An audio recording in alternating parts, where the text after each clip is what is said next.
She warned me. I locked my door at midnight.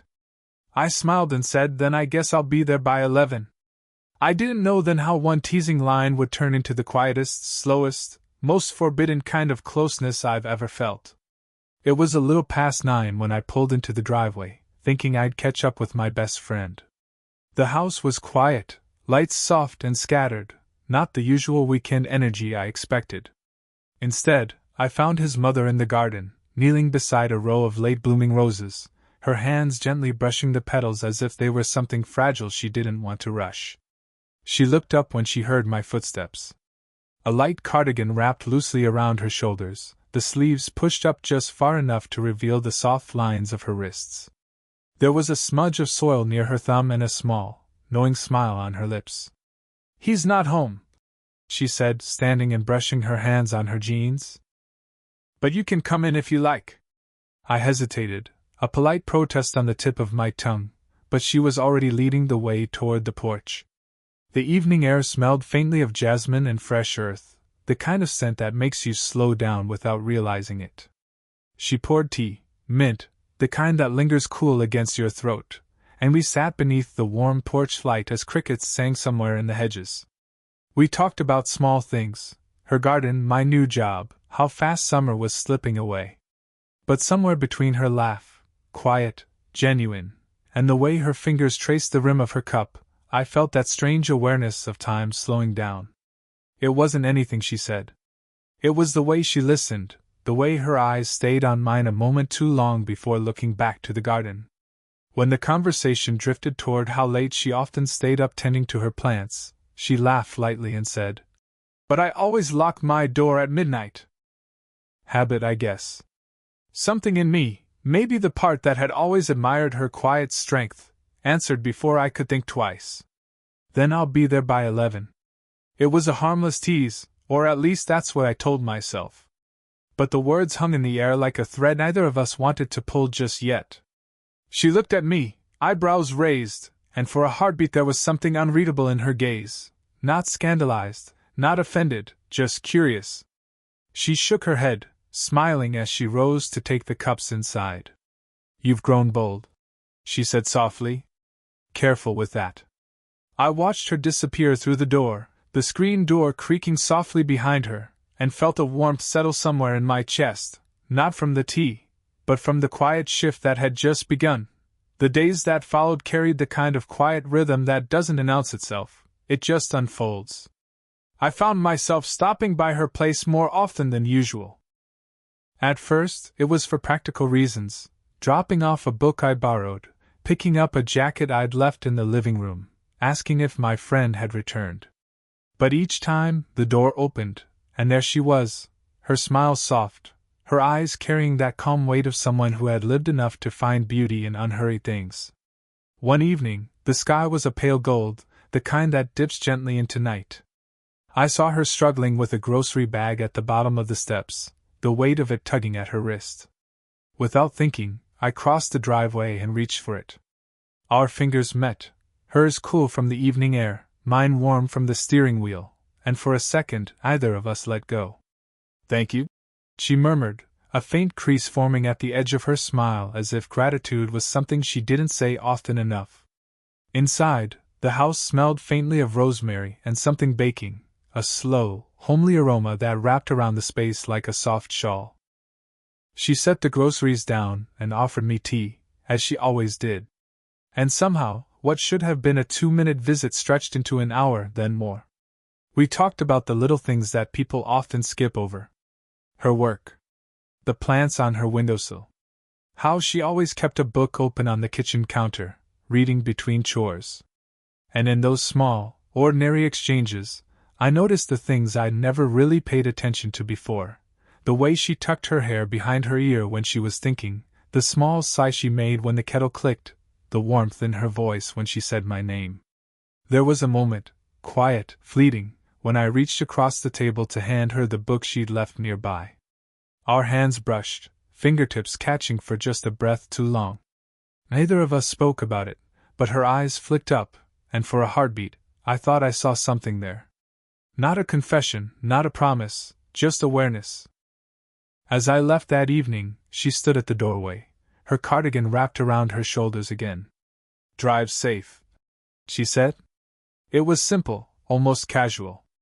But her tone carried something I couldn't quite name, like she was already thinking about the next time I'd come by, even if either of us had planned it. And me?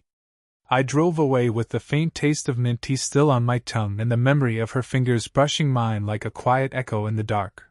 The rain started early that afternoon, the kind that comes steady and sure, tapping softly against the windows until the whole house seemed wrapped in its hush. I hadn't planned to stop by, but I was already driving past, and something about the warm glow through her kitchen window drew me in. She was at the counter when I stepped inside, sleeves rolled to her elbows, a loose sweater hanging over one shoulder, steam rising from the mug in her hands. The room smelled like coffee and rain-soaked earth, a combination so familiar it made me pause at the doorway just to take it in. "You're becoming a regular," she said with a faint smile, not unkindly. There was no accusation in her tone, but the words hung between us with a quiet kind of weight. I shrugged lightly, trying to keep it casual.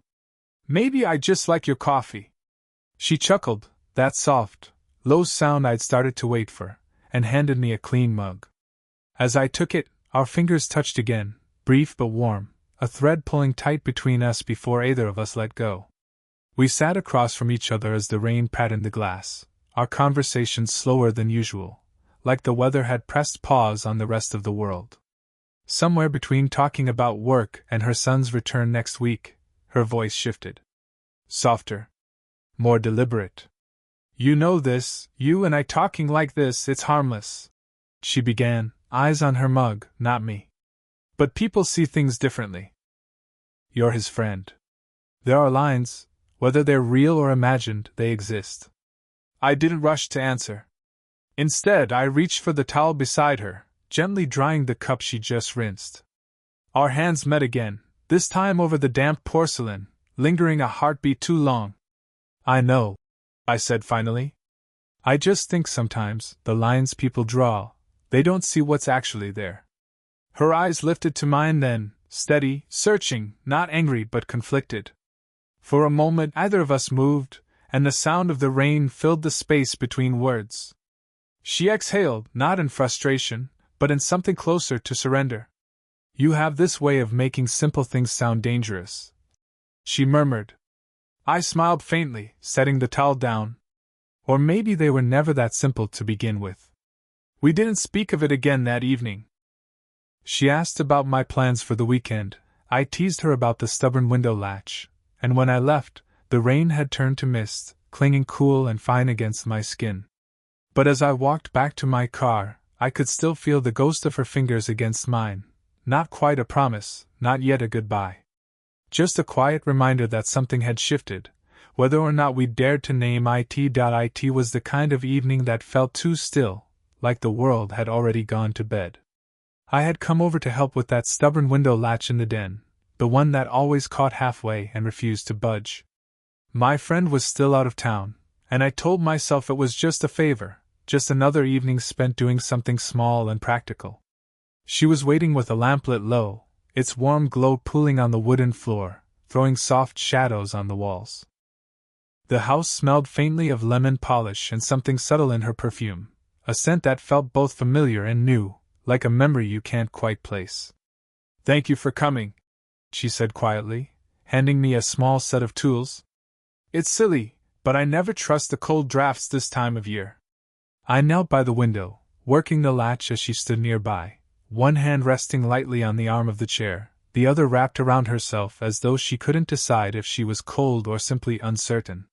We talked as I worked, about nothing in particular at first. The weather, the trip her son was on, the book she was trying to finish. But the silences between words felt heavier tonight, as though they were holding something we hadn't quite said. When I finally got the latch to click into place, I turned to find her watching me. Not just looking, watching. Her expression was soft, unreadable, and when she spoke, her voice had a texture to it I hadn't heard before.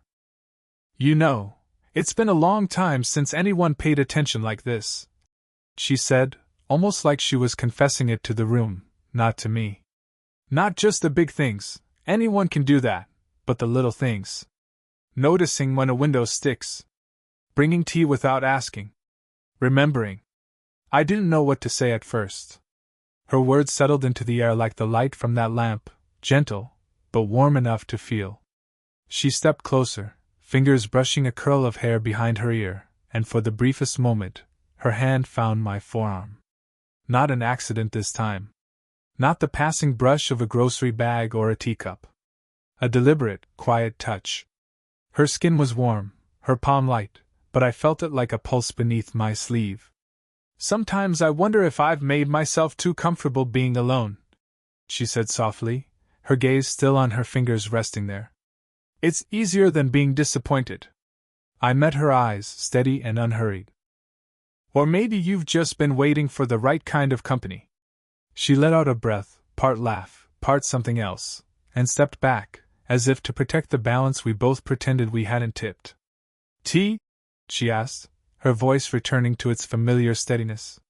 Tea, I said, even though neither of us was thinking about tea anymore.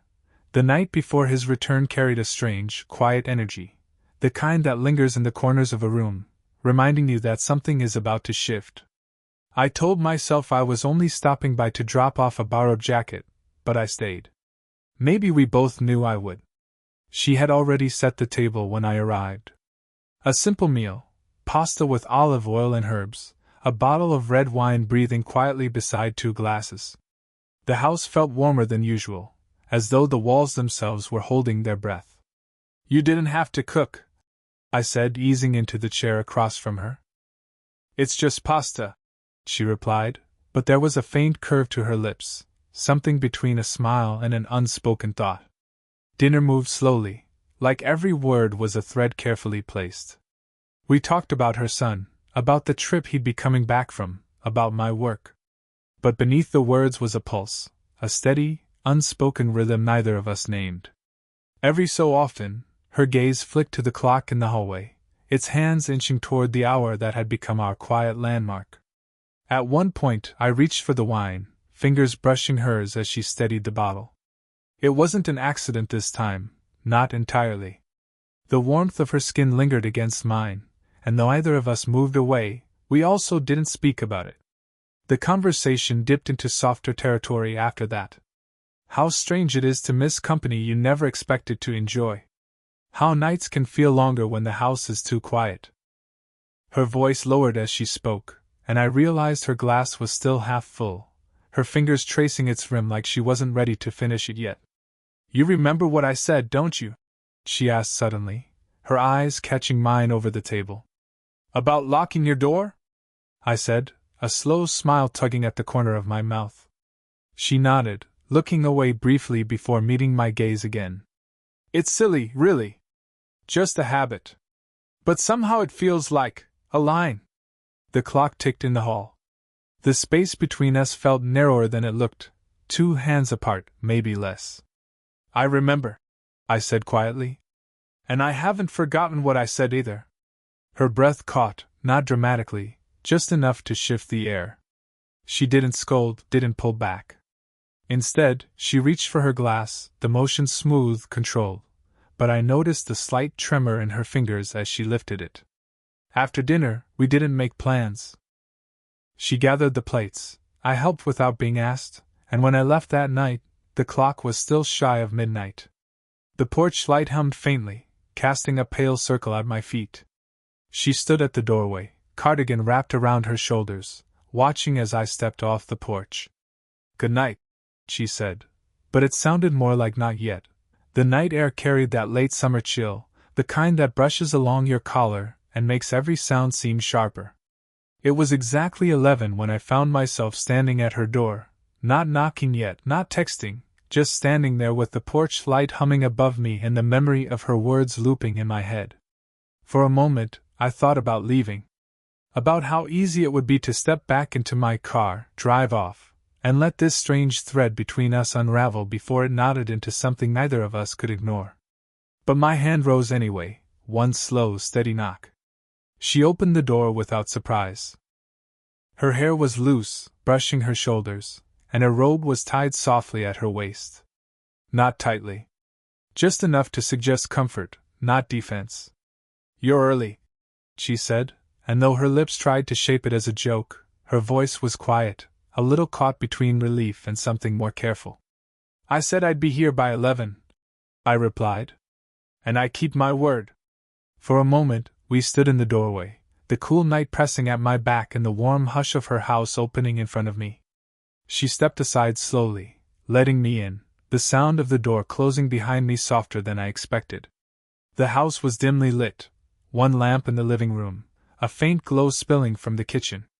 She moved ahead of me, her slippers whispering on the hardwood. "Tea?" she asked, her hands already reaching for the kettle, perhaps to give them something to do. "Yes," I said, even though I wasn't here for tea. "Not really." As she set the cups down, I noticed the small tremor in her fingers, not fear, more like the weight of a decision still balancing itself.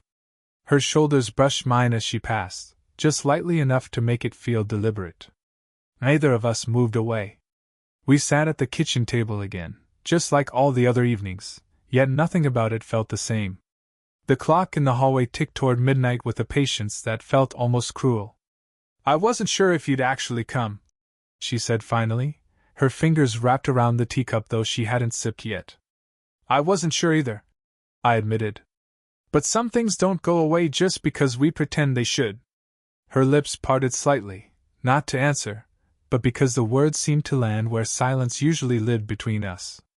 She looked at me then, really looked, and the question in her eyes wasn't about propriety anymore.